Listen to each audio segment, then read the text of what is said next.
हाय student, good morning. NMPS की online class में आपका स्वागत है। देखो बच्चों, आपका सिलेबस 40% हटाया गया है और वो आपकी लिंक पर मैंने भेज दिया है। आप उसको अच्छी तरह से देख लें, कौन कौन से चैप्टर हटाए हैं, कौन कौन से नहीं हटाए हैं। ये जो चैप्टर चल रहा था 24वां चैप्टर, इस 24वें चैप्टर में से हृदय एवं रक्त परिसंचरण तंत्र संबंधी जो रोग हैं उन रोगों को हटा दिया गया है।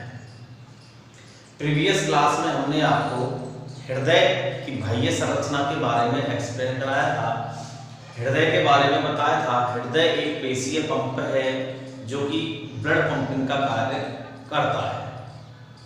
हृदय हमारे जो बक्षगुहा है, उस बक्षगुहा के जो खाली स्थान है उसमें बाईं तरफ हल्का सा झुका हुआ होता है। इसके चारों ओर एक दोहरी झिल्ली युक्त आवरण पाया जाता है जिसे पेरिकार्डियम कहते हैं। इसकी उत्पत्ति भ्रूणीय मेसोडर्म से होती है। पेरिकार्डियम जो हृदय आवरण है, उनकी जो दो झिल्लियां हैं, उन झिल्लियों के मध्य में एक तरल द्रव पदार्थ भरा रहता है जिसे हृदय आवरणित द्रव कहते हैं।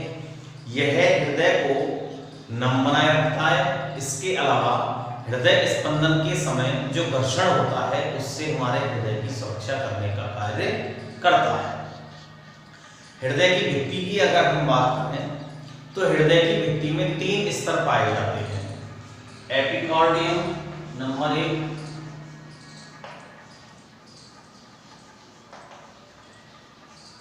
दूसरा था मायोकार्डियम,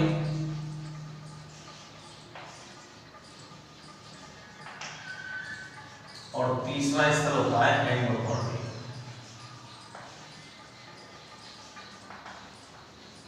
ये हृदय की भित्ति में 3 स्तर पाए जाते हैं: बाह्य हृदय भित्ति, मध्य हृदय भित्ति और अंत हृदय भित्ति। एपिकार्डियम की बात करें तो ये हृदय के सबसे बाहरी ओर पाया जाने वाला स्तर होता है जो कि तंतु में ऊतक के रूप में पाया जाता है। दूसरा मायोकार्डियम है। यह हृदय की भित्ति का मध्य स्तर होता है। यह मोटा पेशीय स्तर होता है। इसके अलावा यह अनैच्छिक जो अरेखित पेशी हैं उनसे मिलकर बना हुआ होता है। एंडोकार्डियम की अगर हम बात करें तो यह हृदय की भित्ति का सबसे अंतः स्तर होता है जो कि लचीले ऊतक एवं अंतः उपकला ऊतक से निर्मित होता है। हृदय में 4 कोष्ठ होते हैं और त्रिकोणीय आकृति का होता है। इसके अलावा और देखा जाए, हृदय जो है वो 4 कोष्ठीय और त्रिकोणीय आकृति में पाया जाता है। 4 कोष्ठों में 2 आलिंद और 2 निलय होते हैं। इसके अलावा यह मांसल गुलाबी रंग की संरचना में पाया जाता है। 300 से 400 ग्राम इसका वेट यानी कि इसका वजन होता है। 12 सेंटीमीटर ये लंबा होता है और 9 सेंटीमीटर यह चौड़ा होता है। 4 कोष्ठों में ऊपर के 2 भाग आलिंद और नीचे के निलय होते हैं। इसके बाद मैंने आंतरिक संरचना भी पढ़ाई थी और आज का जो हमारा टॉपिक है वो है हृदय की कार्यप्रणाली।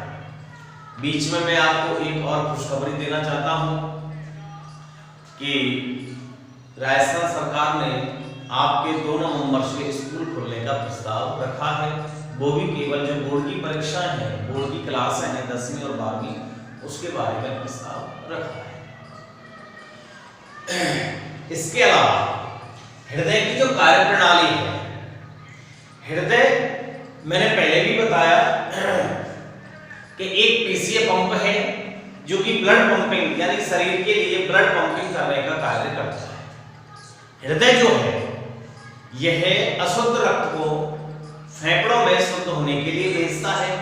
इसके अलावा फुफ्फुस से शुद्ध रक्त को ग्रहण करके शरीर के संपूर्ण ऊतक एवं कोशिकाओं तक पहुंचाने का कार्य करता है। यह जो कार्य है यानी कि अशुद्ध को शुद्ध करना और शुद्ध को बॉडी के लिए भेजना, यह कार्य हृदय के आलिंद और निलय में लयबद्ध संकुचन और शिथिलन के द्वारा होता है। तो हृदय की जो कार्यप्रणाली है उसको 2 भागों में बांटा है। पहला भाग है आपका हृदय स्पंदन, हृदय स्पंदन और दूसरा है आपका हृदय चक्र। अब सबसे पहले है आपका हृदय स्पंदन कि आखिर हृदय स्पंदन किसे कहते हैं।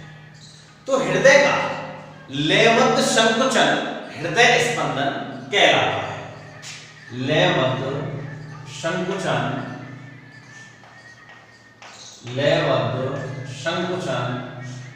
हृदय स्पंदन कहलाता है। सामान्यतः अगर देखा जाए तो संवेदी तंत्रिकाओं के माध्यम से हृदय की पेशियां उत्तेजित होती हैं, लेकिन हृदय की पेशियां स्वयं उद्दीप्त होने की क्षमता रखती हैं, इसलिए मानव का जो हृदय है वो मायोजेनिक कहलाता है। मायोजेनिक का मतलब है पेशी जनित, अर्थात मानव का जो हृदय है वो अपनी ही स्वयं पेशियों के द्वारा उत्तेजित होने की क्षमता रखता है। अब हृदय की पेशियों को उत्तेजित होने के लिए एक आवेग की आवश्यकता होती है। उस आवेग का निर्माण करता है चालक तंत्र। चालक तंत्र का जो निर्माण है, चालक तंत्र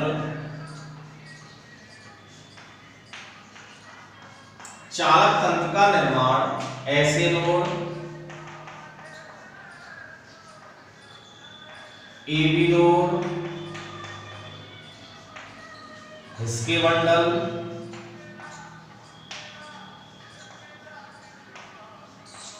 और पुरोपिंजय तंत्र,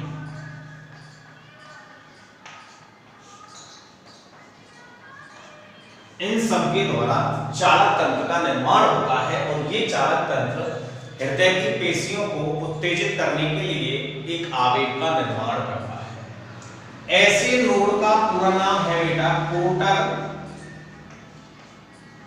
आलिंद परमसंधि। एबी नोड का नाम है आलिंद निलय परमसंधि।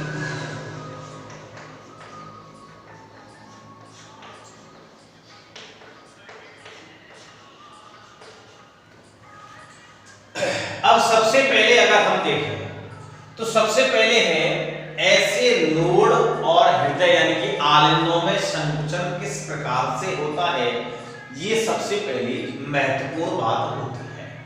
तो सबसे पहला पॉइंट हो जाएगा आपका, सबसे पहला इसके अंदर हो जाएगा ऐसे नोड और हृदय संकुचन। ऐसे नोड पहला पॉइंट ध्यान से सुनना बेटा, ऐसे नोड एवं हृदय संकुचन।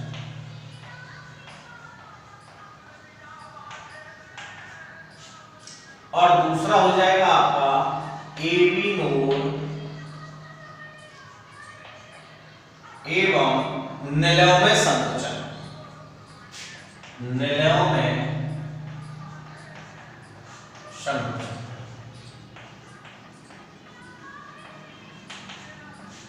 अब सबसे पहला है आपका ऐसे नोड एवं हृदय संकुचन। सबसे पहली पॉइंट की बात कि आखिर ऐसे नोड क्या होता है, ध्यान से सुनना बेटा। हृदय की जो कार्यप्रणाली है उसको दो भागों में बांटा गया है, हृदय स्पंदन है, हृदय चक्र है। अब हृदय स्पंदन क्या है? हृदय लयबद्ध संकुचन हृदय स्पंदन कहलाता है। सामान्यतः संवेदी तंत्रिकाओं के माध्यम से हृदय की पेशियां उत्तेजित होती हैं, लेकिन हृदय की पेशियां स्वयं उद्दीप्त होती हैं, इसलिए इसे मायोजेनिक हृदय कहते हैं, पेशी जनित हृदय कहते हैं। हृदय की पेशियों को उत्तेजित होने के लिए एक आवेग का आवश्यकता होती है, उस आवेग का निर्माण करता है आपका चालक तंत्र। और चालक तंत्र का निर्माण होता है ऐसे नोड के द्वारा, एबी नोड के द्वारा, हिस्के बंडल और पुरोपिंजय तंतु, इन चारों के द्वारा चालक तंत्र का निर्माण होता है। अब सबसे पहला पॉइंट है आपका ऐसे नोड एवं हृदय संकुचन। ऐसे नोड क्या होता है? हमने आपको हृदय की संरचना बताई, उसमें बायां आलिंद, बायां निलय, इधर वाला पार्ट दायां आलिंद, दायां निलय। इस प्रकार से संरचना थी। तो दायां आलिंद जो है उसमें अग्र महाशिरा के छिद्र के पास, दाएं आलिंद में अग्र महाशिरा के छिद्र के पास एक चपटी संरचना पाई जाती है, उसे हम ऐसे नोड कहते हैं। दाएं आलिंद में अग्र महाशिरा के छिद्र के पास एक चपटी संरचना पाई जाती है, उसे हम ऐसे नोड कहते हैं। ऐसे नोड का निर्माण एक विशिष्ट पेशी तंतुओं के द्वारा होता है जिनमें संकुचनशीलता का अभाव होता है। दाएं आलिंद में अग्र महाशिरा के छिद्र के पास एक चपटी संरचना पाई जाती है जिसे हम ऐसे नोड कहते हैं। ऐसे नोड की पेशियों का निर्माण या ऐसे नोड का निर्माण विशिष्ट पेशी तंतुओं के द्वारा होता है जिनमें संकुचनशीलता का अभाव होता है। इसके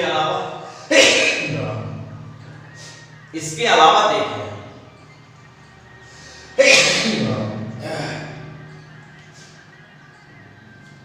संकुचनशीलता का अभाव होता है। ऐसे नोड की अगर हम बात करें तो ऐसे नोड की पेशियों में स्वयं उत्तेजित होने की क्षमता पाई जाती है। ऐसे नोड की पेशियों में स्वयं उत्तेजित होने की क्षमता पाई जाती है जिससे इसकी पेशियां स्वतः ही उद्दीप्त हो जाती हैं, जिससे एक सक्रिय क्रिया विभव का निर्माण होता है। ऐसे नोड की जो पेशियां हैं इनमें स्वयं उत्तेजित होने की क्षमता पाई जाती है जिससे ये उद्दीप्त होकर एक सक्रिय क्रिया विभव का निर्माण करता है। तो सक्रिय क्रिया जो विभव है उसके निर्माण के बाद हृदय में ऑटोमेटिक लयबद्ध संकुचन प्रारंभ हो जाता है। आलिंदों की दीवारों में जब ये सक्रिय क्रिया विभव जब उसमें संचरित हो जाता है आलिंदों की दीवार में, तो दोनों आलिंद, बाएं आलिंद और दाएं आलिंद, दोनों आलिंद एक साथ संकुचित होते हैं और जब आलिंदों में संकुचन खत्म हो जाता है तो उसके बाद यह सक्रिय क्रिया विभव एबी नोड के अंदर संचरित हो जाता है। तो सबसे पहला कौन था आपका? ऐसे नोड एवं हृदय संकुचन। तो दाएं आलिंद में अग्र महाशिरा के छिद्र के पास में एक चपटी संरचना पाई जाती है जिसे हम ऐसे नोड कहते हैं। ऐसे नोड जो है इसका निर्माण विशिष्ट पेशी तंतुओं से होता है जिसमें संकुचनशीलता का अभाव होता है। ऐसे नोड की पेशियों में स्वयं उद्दीप्त होने की क्षमता पाई जाती है जिससे ये उद्दीप्त हो जाती हैं, जिसके कारण एक सक्रिय क्रिया विभव का निर्माण होता है या उत्पन्न होता है, जिसके फलस्वरूप हृदय में लयबद्ध संकुचन ऑटोमेटिक प्रारंभ हो जाता है। जब यह सक्रिय क्रिया विभव आलिंदों की दीवार में संचरित हो जाता है तो दोनों आलिंद दाएं व बाएं एक साथ संकुचित होते हैं। इसके बाद में ऐसे नोड में संकुचन हो जाने के बाद यह सक्रिय क्रिया विभव एबी नोड में संचरित हो जाता है। तो दूसरा पॉइंट आ जाएगा यहां एबी नोड एवं निलयों में संकुचन।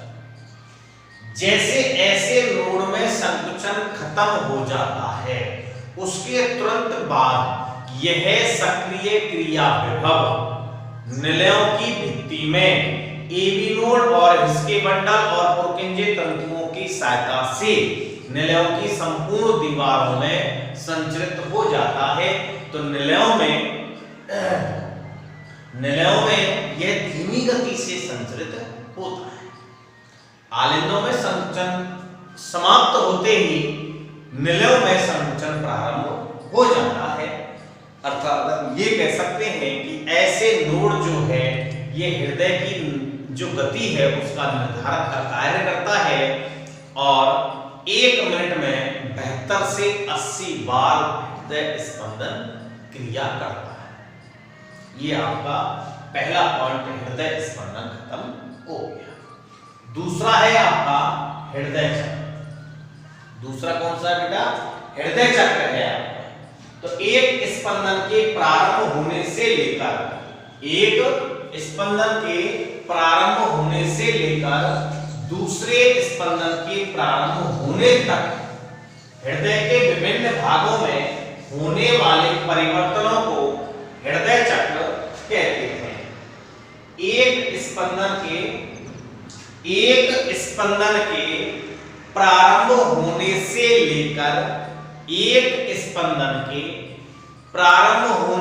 लेकर दूसरे स्पंदन के प्रारंभ होने तक हृदय के विभिन्न भागों में होने वाले परिवर्तनों को हृदय चक्र कहते हैं। एक हृदय चक्र को पूरा होने में 0.8 सेकंड का समय लगता है। एक हृदय चक्र को पूर्ण होने में कितना समय लगता है? 0.8 सेकंड का समय लगता है। हृदय चक्र जो है, हृदय चक्र को 2 भागों में बांटा गया है, या एक हृदय चक्र में 2 अवस्थाएं पाई जाती हैं। पहली अवस्था है आपकी अनुशीतलन,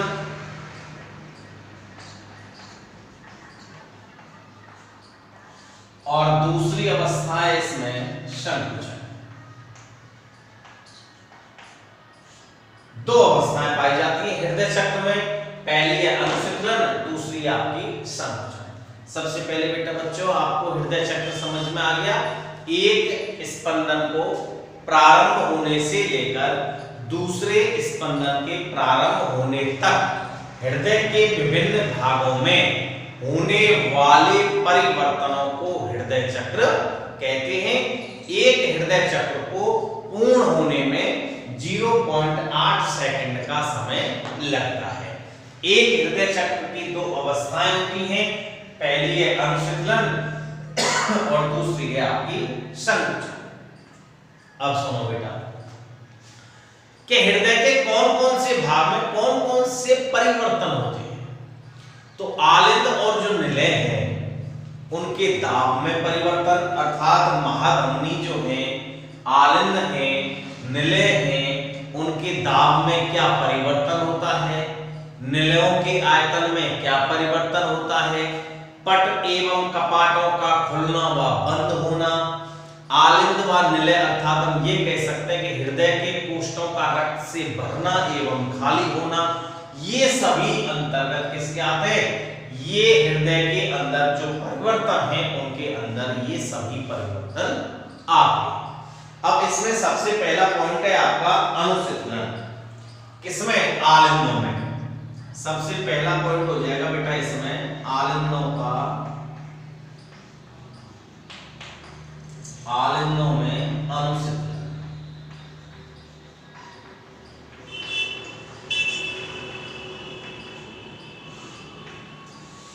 आलिंदों में अनुशीतलन।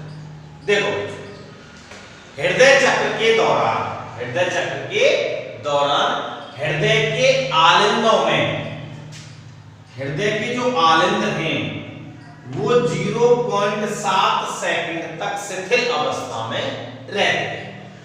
हृदय के जो दोनों आलिंद हैं वो 0.7 सेकंड तक शिथिल अवस्था में पाए जाते हैं। मैं हल्के से आपको यहां डायग्राम बना रहा हूं बेटा। ये आपका बायां आलिंद हो गया, ये आपका दायां आलिंद हो गया, ये आपका बायां निलय हो गया, ये आपका दायां निलय हो गया।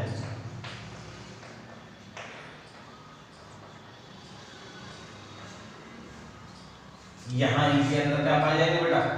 कपाट पाए जाएंगे। अब समझो सबसे पहले आलिंदों में अनुशीतलन है। तो ये जो दोनों आलिंद हैं, इन दोनों आलिंद जो हैं ये 0.7 सेकंड तक शिथिल अवस्था में पाए जाते हैं। जिससे महाशिरा के द्वारा तो इसके अंदर क्या आ जाएगा बेटा, शुद्ध रक्त आ जाएगा। कहां से, फुफ्फुस से। शुद्ध रक्त कहां से बेटा, फुफ्फुस से आएगा। और यहां बॉडी से कहां आ जाएगा बेटा, अशुद्ध रक्त आ जाएगा। ध्यान से सुनो बेटा, 0.7 सेकंड तक दोनों आलिंद क्या बेटा, शिथिल अवस्था में। तो शिथिल अवस्था में है तो इनके अंदर बाएं आलिंद में तो बेटा शुद्ध रक्त आएगा और दाएं आलिंद में अशुद्ध रक्त आएगा। अब दोनों रक्त जब आते रहेंगे, इसमें आते रहेंगे आते रहेंगे आते रहेंगे आते रहेंगे, तो इसमें दाब बढ़ेगा। पहले अवस्था में तो ये जो कपाट है वो क्या रहेंगे बेटा, ये कपाट कैसे रहेंगे, यानी बंद रहेंगे। लेकिन जैसे जैसे इनमें रक्त भरता जाएगा तो इनमें दाब बढ़ेगा। जब दाब बढ़ेगा तो ये जो पट है, ये कपाट जो है ये खुल जाते हैं, जिनसे 70% रक्त निष्क्रिय परभेद के द्वारा निलयों में पहुंच जाता है। समझ में आ गया? आलिंदों में अनुशीतलन कर रहे हैं, तो आलिंदों में अनुशीतलन के समय दोनों आलिंद 0.7 सेकंड तक शिथिल अवस्था में रहते हैं, जिसमें शिराओं के द्वारा, किनके द्वारा, शिराओं के द्वारा बाएं आलिंद में शुद्ध रक्त और दाएं आलिंद में अशुद्ध रक्त आ जाता है। प्रारंभ अवस्था में दोनों कपाट खुले रहते हैं, लेकिन जैसे जैसे रक्त बढ़ेगा तो इसमें क्या होगा, दाब लगेगा, जिससे ये कपाट खुल जाते हैं, जिससे 70% रक्त निष्क्रिय परभेद के द्वारा ही निलयों में ट्रांसफर हो जाता है। बी पॉइंट आ जाएगा बेटा, आलिंदों में संकुचन।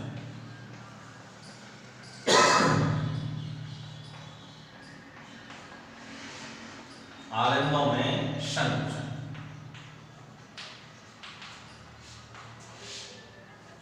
अब 0.7 सेकंड का समय तो शिथिलन में लग गया, तो इसमें कितना लगेगा, 0.1 सेकंड, क्योंकि एक चक्र को पूरा होने में कितना समय लगता है, 0.8 सेकंड। तो आलिंदों में अनुशीतलन समाप्त होते ही आलिंदों में संकुचन प्रारंभ हो जाता है, जिसमें 0.1 सेकंड का समय लगता है। कितना लगता है बेटा, 0.1 सेकंड का समय लगता है। संकुचन के कारण निलय जो है, इनमें जब संकुचन होगा तो निलयों में दाब बढ़ जाता है, अर्थात दाब का परिवर्तन हो जाएगा, जिससे ये जो द्विबलनी और त्रिबलनी जो कपाट हैं वो बंद हो जाते हैं, और शेष जो 30% रक्त है वो निलयों के अंदर आ जाता है। कितना आ जाएगा बेटा, ये इनके अंदर आ जाएगा।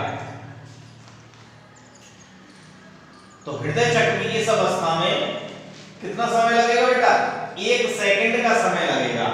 आलिंदों के शिथिलन के बाद आलिंद है, इन आलिंदों में जब शिथिलन बंद हो जाएगा तो समाप्त होते ही ये जो निलय हैं, इन निलयों में आलिंदों में संकुचन प्रारंभ हो जाएगा। दोबारा से सुनिए बेटा, आलिंदों में अनुशीतलन में 0.7 सेकंड का समय लगा, जिसमें 70% जो रक्त था वो निष्क्रिय परभेद के द्वारा ही निलयों में ट्रांसफर हो जाता है। अब आलिंदों में संकुचन की बात करें हम, तो इसमें कितना समय लगेगा बेटा, 0.1 सेकंड का समय लगेगा। आलिंदों में अनुशीतलन समाप्त होते ही आलिंदों में संकुचन प्रारंभ हो जाता है। जब आलिंदों में संकुचन प्रारंभ हो जाएगा तो इसे हम आलिंद संकुचन या आलिंद प्रकुंचन कहते हैं, और संकुचन के द्वारा 30% जो रक्त है वो आपके निलयों में ट्रांसफर हो जाता है। तो ये आपका अनुशीतलन हो गया बेटा। अब दूसरा, अब इसमें तीसरा पॉइंट आ जाएगा बेटा, निलयों में संकुचन। निलयों में संकुचन,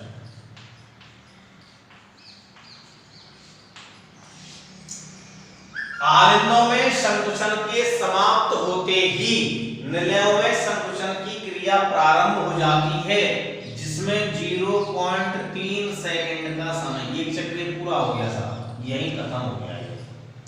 अब इसमें 0.3 सेकंड का समय लगा था, दूसरे में कितना लगेगा, 0.5 सेकंड का समय। तो आलिंदों में संकुचन समाप्त होते ही निलयों में संकुचन प्रारंभ हो जाता है, जिसमें 0.3 सेकंड का समय लगता है। संकुचन के कारण जब निलयों में संकुचन होगा, जब इनमें संकुचन होगा तो इनकी भित्ति में दाब बढ़ जाएगा, और जब दाब बढ़ेगा तो ये जो द्विबलनी और त्रिबलनी जो कपाट हैं, ये कपाट बंद हो जाते हैं। क्या हो जाते हैं? बंद हो जाते हैं, ताकि निलयों से रक्त वापस आलिंदों में नहीं जा पाए, इसलिए ये कपाट बंद हो जाते हैं। निलयों का जब दाब अधिक हो जाएगा, निलयों में जब दाब अधिक होगा तो इस रक्त को रक्त वाहिनियों में भेज दिया जाता है। इसके बाद में चौथा पॉइंट आ जाएगा बेटा आपका निलयों में अनुसिंचलन।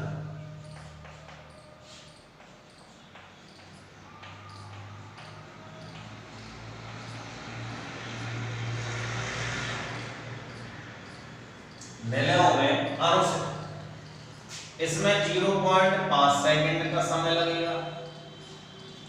निलयों में संकुचन समाप्त होते ही निलयों में अनुसिंचलन की क्रिया प्रारंभ हो जाती है, जिसके कारण निलयों में दाब कम हो जाता है, जिसके कारण निलयों में दाब कम हो जाता है, जिससे अर्धचंद्राकार जो कपाट हैं, अर्धचंद्राकार इनमें उपस्थित जो अर्धचंद्राकार कपाट हैं वो बंद हो जाते हैं, ताकि रक्त वाहिनियों से रक्त वापस निलयों में आने से रुक जाता है। तो इस प्रकार से एक चक्र को समाप्त होने में 0.8 सेकंड का समय लगता है। ये आपका हृदय चक्र समाप्त हो गया, जिसमें 4 अवस्थाएं बेटा। पहली आपकी देखो बेटा आलिंदों में अनुसिंचलन। दोनों जो आलिंद हैं वो 0.7 सेकंड तक शिथिल अवस्था में पाए जाते हैं, जिससे इनके अंदर रक्त आकर भर जाता है। इसमें शुद्ध आएगा, इसमें शुद्ध आएगा। अब जब रक्त बढ़ेगा तो धीरे धीरे धीरे पहली अवस्था में तो कपाट बंद रहेंगे, लेकिन जैसे जैसे इसमें रक्त भरता रह जाएगा तो दाब बढ़ जाएगा, जिससे रक्त ये जो कपाट है ये खुल जाते हैं, जिससे 70% जो रक्त है वो निष्क्रिय परवेन के द्वारा निलयों में पहुंच जाता है।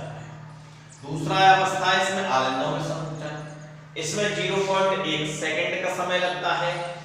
आलिंदों में अनुसिंचलन समाप्त होते ही आलिंदों में संकुचन की क्रिया प्रारंभ हो जाती है, जिसे आलिंद संकुचन या आलिंद प्रकुंचन कहते हैं, जिसके फलस्वरूप शेष 30% जो रक्त है वो निलयों में पहुंच जाता है।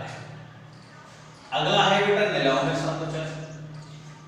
आलिंदों में संकुचन समाप्त होते ही निलयों की भित्ति में संकुचन की क्रिया प्रारंभ हो जाती है, जिसमें 0.3 सेकंड का समय लगता है।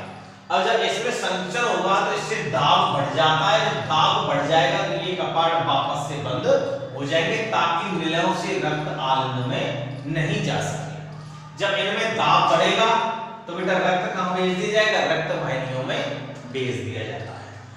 अगला है ना निलयों में अनुसिंचलन। इसमें 0.5 सेकंड का समय लगता है। इसमें क्या होगा? अनुसिंचलन जब ये शिथिल अवस्था में होंगे तो शिथिल अवस्था में होंगे तो दाब क्या हो जाएगा? कम हो जाएगा, जिससे ये जो रक्त वाहिनियां हैं इनके अंदर जो अर्धचंद्राकार जो कपाट पाए जाते हैं वो बंद हो जाते हैं, ताकि इनसे रक्त वापस निलयों में नहीं आ सके। तो ये इसके अंदर दो अवस्था हुई, अनुसिंचलन और संकुचन। एक हृदय चक्र को पूर्ण होने में 0.8 सेकंड का समय लगता है। इसके बाद अगला टॉपिक है बेटा हृदय ध्वनियां एवं स्पंदन।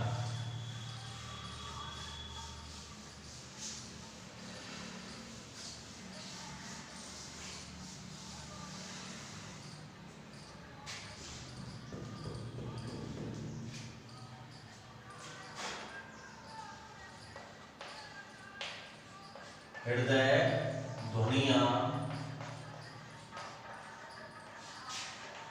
एवं स्पंदन।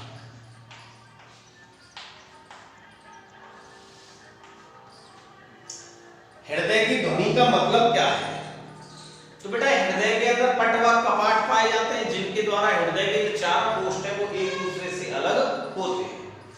तो हृदय के जो कपाट हैं उन कपाटों के बंद होने से जो ध्वनि उत्पन्न होती है उसे हम हृदय ध्वनि कहते हैं। हृदय के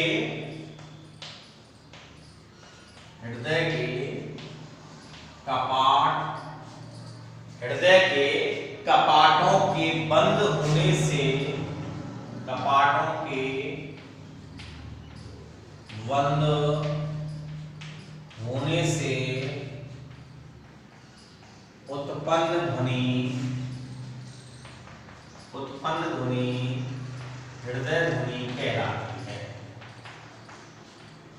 हृदय ध्वनि कहलाती है, यानी कि हृदय के जो कपाट हैं इनके बंद होने से जो ध्वनि उत्पन्न होगी उसे हम हृदय ध्वनि कहते हैं।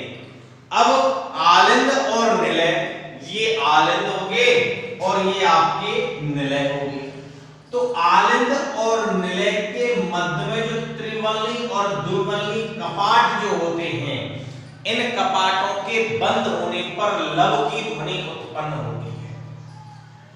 हृदय के आलिंद और निलय के मध्य उपस्थित द्विवल्ली एवं त्रिवल्ली कपाटों के बंद होने से लब की ध्वनि उत्पन्न होती है। इसकी होती है बेटा लब की ध्वनि उत्पन्न होती है, जिसे हम प्रथम ध्वनि कहते हैं। क्या कहते हैं बेटा? प्रथम ध्वनि कहते हैं। आलिंद और निलयों के मध्य उपस्थित द्विवल्ली एवं त्रिवल्ली कपाटों के बंद होने से जो ध्वनि उत्पन्न होती है वह लब ध्वनि होती है, जिसे हम प्रथम ध्वनि कहते हैं। कौन सी ध्वनि कहते हैं बेटा? प्रथम ध्वनि कहते हैं।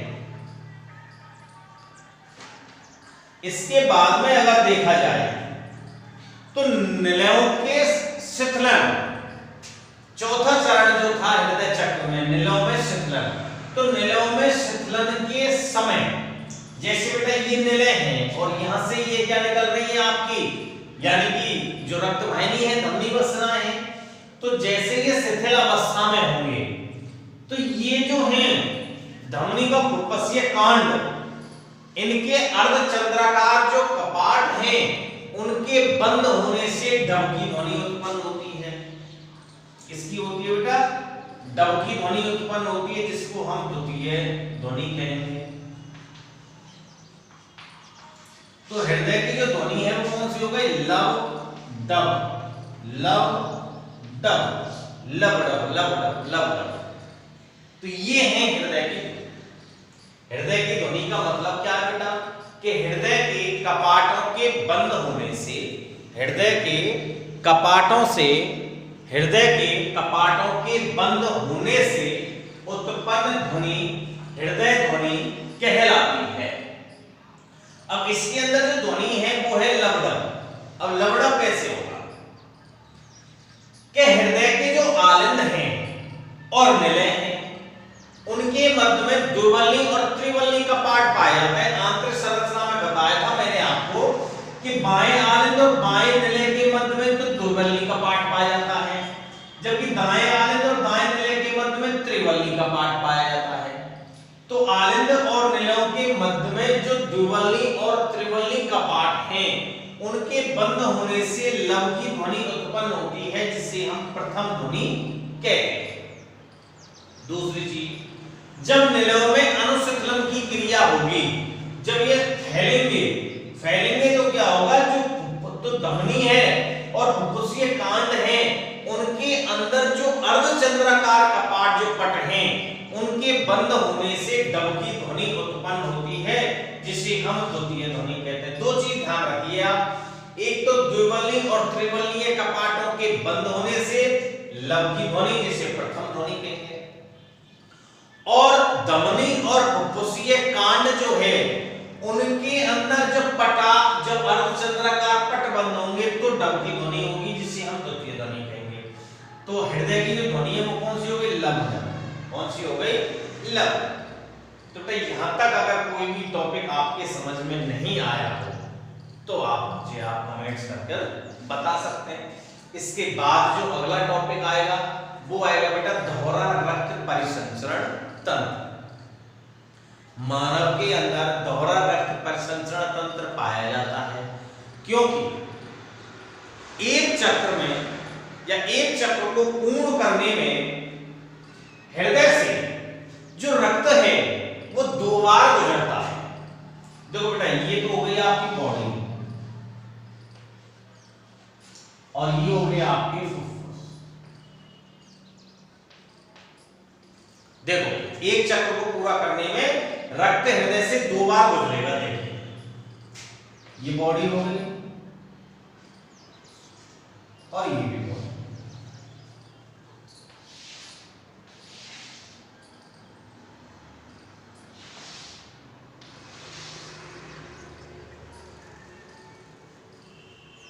देखिए सबसे पहले हम यहां से स्टार्ट करते हैं। बॉडी में ऑक्सीजन का उपयोग कर लिया गया और ऑक्सीजन का उपयोग होने के बाद CO2 गैस का निर्माण हो गया, तो तुम्हारा अशुद्ध हो गया।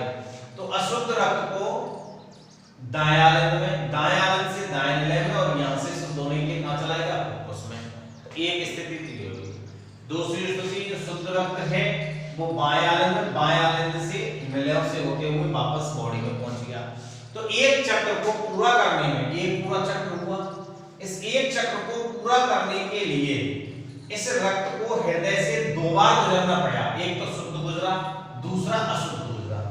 इसे इसलिए हम दोहरा रक्त परिसंचरण तंत्र कहते हैं। तो मनुष्य के अंदर दोहरा रक्त परिसंचरण तंत्र पाया जाता है। डेफिनेशन की बात करें हम तो एक हृदय चक्र को पूरा होने में, एक हृदय चक्र को पूर्ण होने में रक्त को हृदय से 2 बार गुजरना पड़ता है, इसलिए हम इसे दोहरा रक्त परिसंचरण तंत्र कहते हैं। ठीक है बच्चों, अगर कोई भी चीज आपके समझ में नहीं आई हो तो आप पर्सनल नंबर पर कमेंट्स कर सकते हैं। धन्यवाद।